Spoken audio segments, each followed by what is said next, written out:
మాజీ మంత్రి అంబటి రాంబాబు ఆధ్వర్యంలో చంద్రబాబు వెన్నుపోటుకు 2 ఏళ్లు కార్యక్రమం కోరేటిపాడు పార్కు వద్ద నుండి లాడ్జి సెంటర్లో అంబేద్కర్ విగ్రహం వరకు భారీ నిరసన ర్యాలీ నిర్వహించారు.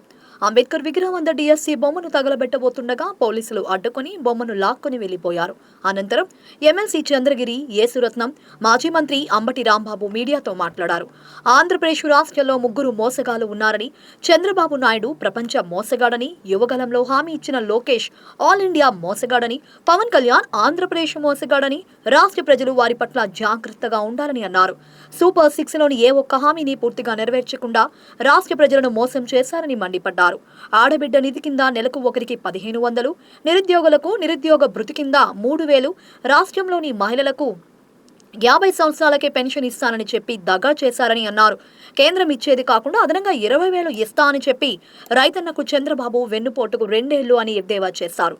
రానున్న రోజుల్లో వైఎస్ఆర్ కాంగ్రెస్ పార్టీ అధికారంలోకి వస్తుందని, కూటమి ప్రభుత్వానికి కొమ్ము కాస్తున్న పోలీసులు గుర్తుంచుకోవాలని హెచ్చరించారు. ఒకరు సూపర్ 6 ఇస్తానని మోసం చేసినటువంటి చంద్రబాబు నాయుడు గారు, ఆయన ప్రపంచ మోసగాడు. ఇంకో ఆయన ఉన్నాడు, యువగలం ఇస్తానని యువగలం పాదయాత్ర చేశాడు.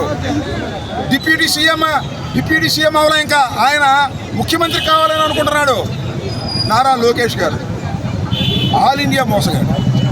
ఇంకో ఆయన ఉన్నాడు పాప సినిమా, మన లోకేష్ గారి బ్రదర్ పవన్ కళ్యాణ్ గారు.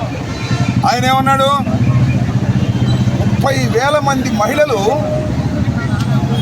ఉమెన్ ట్రాఫిక్ కిందకి వెళ్ళిపోయారు వైఎస్ఆర్ ప్రభుత్వంలో అని మోసం చేశాడు. ఇది ఒక మోసగాడు, ఆంధ్ర మోసగాడు. 3 మోసగాళ్ల పాలన ఇవాళ రాష్ట్రంలో జరుగుతూ ఉంది. డిఎస్సీ సంగతి ఏంటంటే డిఎస్సీ సంగతి మాట్లాడు, ఆయన మహానుభావుడు. డిఎస్సీ సంగతి మాట్లాడు, ఎందుకంటే ఆయన శాఖే మొత్తం కొట్టేశాడు డబ్బులు. లోకేష్ లవ్ క్యాష్, ఒక్కొక్క ఉద్యోగానికి 30 లక్షలు 20 లక్షలు కాజేశాడు. బ్యాగులు సర్దుకున్నాడు. ఇవాళ మాట్లాడమంటే ఆయన మాట్లాడి అధికారం చెప్పి మాట్లాడిస్తున్నాడు. దుర్మార్గమైన పరిపాలన జరుగుతూ ఉంది. ఇవాళ మేము డిఎస్సి బొమ్మను తయారు చేశాం, దహనం చేద్దామని.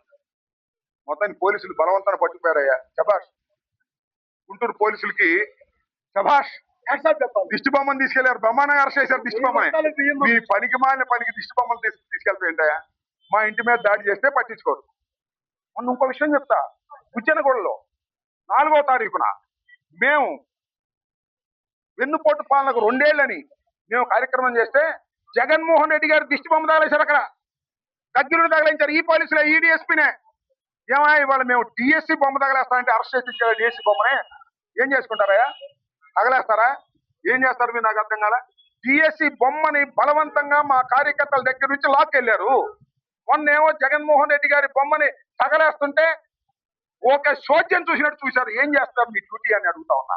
అంటే వాళ్ళు జగన్మోహన్ రెడ్డి గారి బొమ్మలు తగలేస్తే కాపలాగేస్తారు, మేము టీఎస్సీ బొమ్మ తగలేస్తే అరెస్ట్ చేసి తీసుకెళ్తారు బొమ్మని. వాళ్ళు మా ఇంటి మీద దాడి చేస్తే రక్షణగా ఉంటారు, వాళ్ళ మీద కేసు పెట్టరు, మా మీద కేసు పెట్టి లోపలేస్తారు. ఏందే ఇది? నాకు అర్థం కాలేదు.